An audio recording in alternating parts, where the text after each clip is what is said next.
Krishna. Hare Krishna. So here we are today. Sorry if you can hear like elevator music. We're not in an elevator. And there's like someone making something, I think. Basically, we're out for another walk, but because it's so cold, we're in a little cafe. Dipped into a little cafe. In Regent's Park. So yeah, Regent's Park. But our purpose for being here is to do a reading. So we're going to go ahead and start. Yeah. Thank you for joining us. Om Namo Bhagavate Vasudevaya. Om Namo Bhagavate Vasudevaya. Om Namo Bhagavate Vasudevaya. Okay. Chapter... Oh, no. No, we're starting a new chapter, I think, today, aren't we? Canto 3, Chapter 17. Text 1. Excuse me. And what's the chapter called? Well, I don't know if they heard that. Let me say it again because I'm coughing. Canto 3, Chapter 17. Text 1. Victory of Hiranyaksha over all the directions of the universe. So that's quite victorious, all the directions of the universe. I guess you can give him that one. Alright, text 1. Sri Maitreya said, the demigods, the inhabitants of the higher planets, were freed from all fear upon hearing the cause of the darkness explained by Brahma, who was born from Vishnu. Thus they all returned to their respective planets. So Vishnu let them know why it's, why it got dark and all these weird things were happening because of Jaya and Vijaya falling. So then they went home. The demigods who are denizens of higher planets are also very much afraid of incidents such as the universe is becoming dark, and so they consulted Brahma. This indicates that the quality of fear exists for every living entity in the material world. The four principal activities of material existence are eating, sleeping, fearing, and mating. The fear element exists also in the demigods, on every planet, even in the higher planetary systems, including the moon and the sun, as well as on this earth. The same principles of animal life exist. Otherwise, why are the demigods also afraid of the darkness? The difference between the demigods and ordinary human beings is that the demigods approach authority, whereas the inhabitants of this earth defy authority. If people would only approach authority, then every adverse condition in this universe could be rectified. Wow, that's a powerful statement. Arjuna was also disturbed on the battlefield of Kurukshetra, but he approached the authority Krishna and his problem was solved. The conclusive instruction of this incident is that we may be disturbed by some material condition, but if we approach the authority who can actually explain the matter, then our problem is solved. The demigods approached Brahma for the meaning of the disturbance, and after hearing from him, they were satisfied and returned home peacefully. Wow, powerful point about approaching authority and getting solution to problems, Yeah, key point is if we approach the authority who can actually explain the matter, so it has to be a correct authority, not someone who's going to agree with you or your next door neighbour or your grandma or whatever. Not that grandma is very good. You have to approach the right authority. Okay, yeah. Important point. And also you have to explain the situation correctly, not deceitfully or dubiously. Or inquire submissively. Okay, text number 2.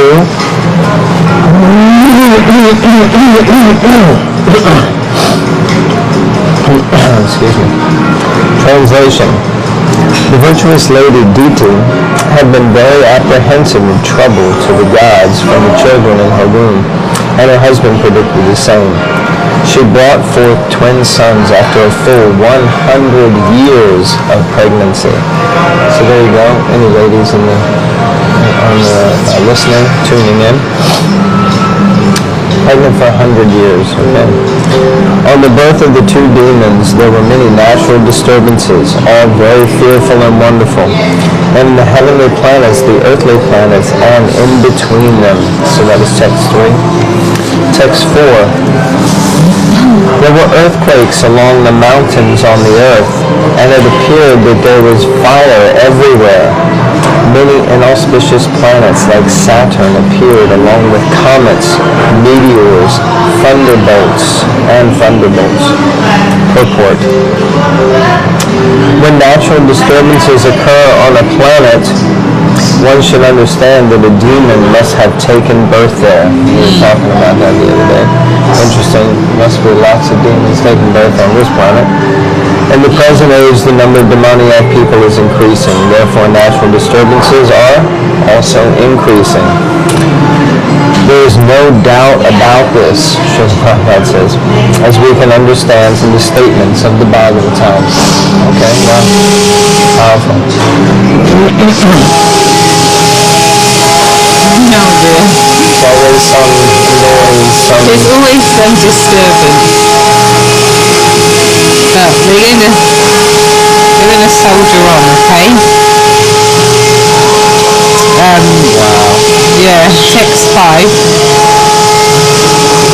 There blew winds which were most uninviting to the touch, hissing and again, and uprooting gigantic trees. They had storms for their armies and clouds of dust for their ensigns. Purport. When there are natural disturbances like blowing cyclones, too much heat or snowfall, and uprooting of trees by hurricanes, it is to be understood that the demoniac population is increasing, and so the natural disturbance is also taking place.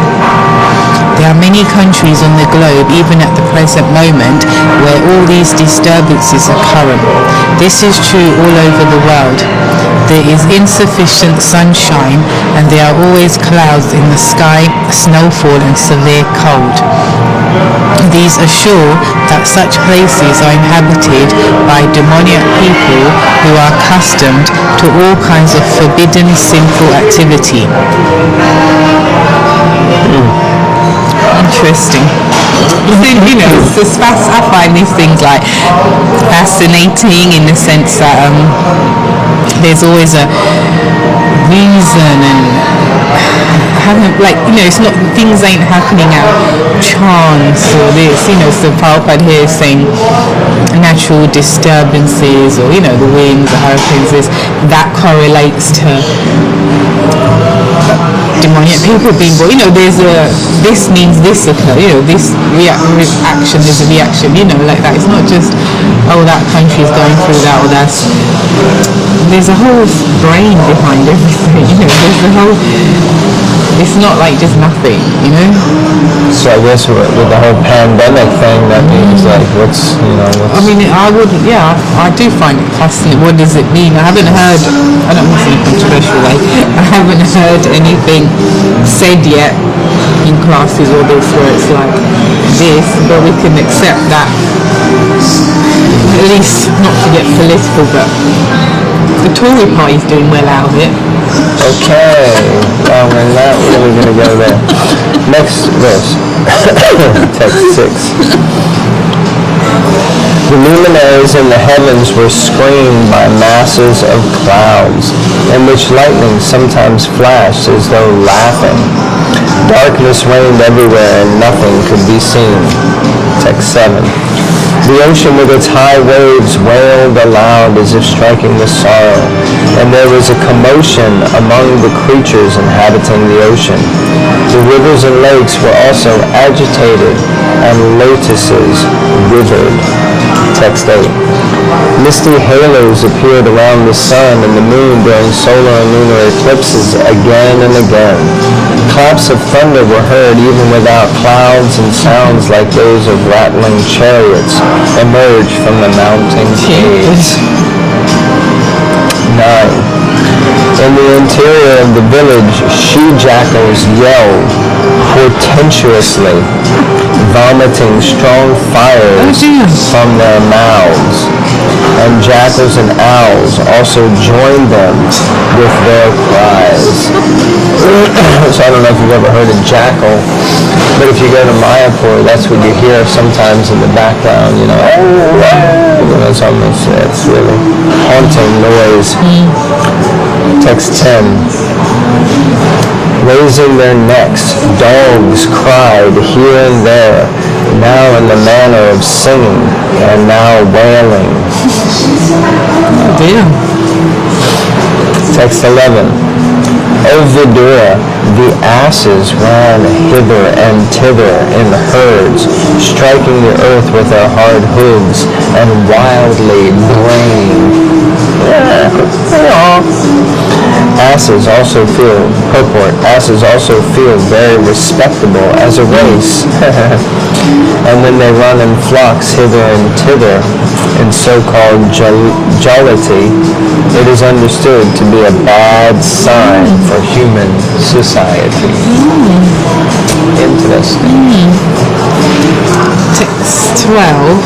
Frightened by the braying of the asses, birds flew shrieking from their nests, while cattle in the cowsheds as well as in the woods passed dung and urine. Text 13. Cows terrified yielded blood in place of milk. Clouds rained pus. The images of the gods in the temple shed tears, and trees fell down without a blast of wind. It was like so many signs, you can imagine things started happening, and we'd be like, what is going on, and you got blood coming from the cows instead of milk, and pus raining from the clouds. That's the giveaway, isn't it? Something's not right. Images of the gods in the temple shedding tears, And then trees just falling over. Okay. Text 14. Ominous planets such as Mars and Saturn shone brighter and surpassed the auspicious ones such as Mercury, Jupiter, and Venus, as well as a number of lunar mansions. Taking seemingly retrograde courses, the planets came in conflict with one another. The entire universe is moving under the free modes of material nature. Those living entities who are in goodness are called the pious species, pious lands, pious trees, etc. It is similar with the planets also. Many planets are considered pious and others are considered impious. Saturn and Mars are considered impious. When the pious planets shine very brightly, it is an auspicious sign. But when the inauspicious planets shine very brightly, this is not a very good sign. So I guess if you're into astrology, you understand and know some of these things, that basically different planets have beneficial or malignant influences on us. Yeah, they say when there's a full moon in it, it's what's called lunar, isn't it? Lunatics come out. I don't really know why, but people get affected. Yeah. The tides are rising because of the cycle of the moon, so it's having an effect on so many things. Oh, it's beautiful red robin, just sorry. Can you see it? Beautiful. On the tree. Oh, it's so beautiful. Yeah. It's camouflage, literally. Sorry. Oh, it's so beautiful. I wish I could show you, but you can't see it, so you're not going to see it. Yeah, through now. Okay. It's got his back to us. It's so beautiful, sorry. God's creation. So text 15. Yeah, sorry. I think we'll conclude with this one. Marking these and many other omens of evil times, everyone but the 4 sage sons of Brahma, who were aware of the fall of Jai and Vijay, and their birth as Diti's sons, was seized with fear. So the 4 Kumars, they weren't really so disturbed about it because they kind of knew what was going on. They did not know the secrets of these portents and thought that the dissolution of the universe was at hand. That means everybody else. Purport. According to Bhagavad Gita 7th chapter, the laws of nature are so stringent that it is impossible for the living entities to surpass their enforcement. It is also explained that only those who are fully surrendered to Krishna and Krishna consciousness can be saved. We can learn from the description of the Srimad Bhagavatam that it is because of the birth of 2 great demons that there were so many natural disturbances. It is to be indirectly understood, as previously described, that when there are constant disturbances on the earth, that is an omen that some demoniac people have been born, or that the demoniac population has increased. In former days, there were only 2 demons, those born of Diti. Yet there were so many disturbances. At the present day, especially in the age of Kali, these disturbances are always visible, which indicates that the demoniac population has certainly increased. Scary. To check the increase of demoniac population, the Vedic civilization enacted so many rules and regulations of social life, the most important of which is the Garbhodana process for begetting good children. In Bhagavad Gita, Arjuna informed Krishna that if there is unwanted population, Varna Shankar, the entire world will appear to be hell. People are very anxious for peace in the world, but there are so many unwanted children born without the benefit of the Garbhodana ceremony, just like the demons born from Diti. Diti was so lusty that she forced her husband to copulate at a time which was inauspicious, and therefore the demons were born to create disturbances. In having sex life to beget children, one should observe the process for begetting nice children. Yeah, it's good to have nice children. If each and every household in every family observes the Vedic system, then they are nice children, not demons. And automatically there is peace in the world. If we do not follow regulations in life for social tranquility, we cannot expect peace.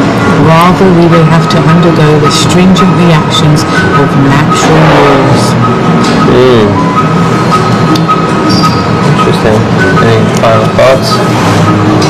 Yeah, just about it's sad because there are obviously lots of children that are not planned or wanted or expected, and you see that they themselves are, unruly, naughty and disturbed and poor, what I'm trying to say is it starts with the home environment and how the energies and what vibes that they're around, even for the born, to create the person they become. Yeah. In one sense, one could say there's no guarantee in life, but Srila Prabhupada is investing a lot of energy and encouraging us to follow the Vedic process. As mentioned earlier, if we follow authority, then it's likely that we'll see the benefits from it. So in this way, if progeny are planned and brought into an atmosphere that is more Krishna conscious, and into an atmosphere where they're wanted rather than whatever some not wanted, then things could be theoretically a lot better because there's an atmosphere of love and care and support and kindness and encouragement and all of these words rather than upset, disappointment, aggravation. Is that what you were trying to say? Is that similar? Alright, so I think we'll end here. Thank you all very much for tuning in. Remember, it's marathon time, and if anyone would like to sponsor a set of Bhagavatams or sponsor any books, Bhagavad Gita is coming up, Gita Jayanti is coming up in a couple of weeks. Well, 1 week. Oh, next Tuesday. Next Tuesday, yeah, 1 week. Yes. Yes. That's another special day, the day that... No, it's 3 special days. Oh my goodness. It's 3. If you know it, put it in the comments. 3 special days. 3 events are happening on the Tuesday, 14th December. If you know them, apart from Gita Jayanti, because we just said it, put it in the comments. Oh, okay, 3. All right. All right, thank you all very much. Hare Krishna, Grantaraj Srimad Bhagavatam Ki Jai.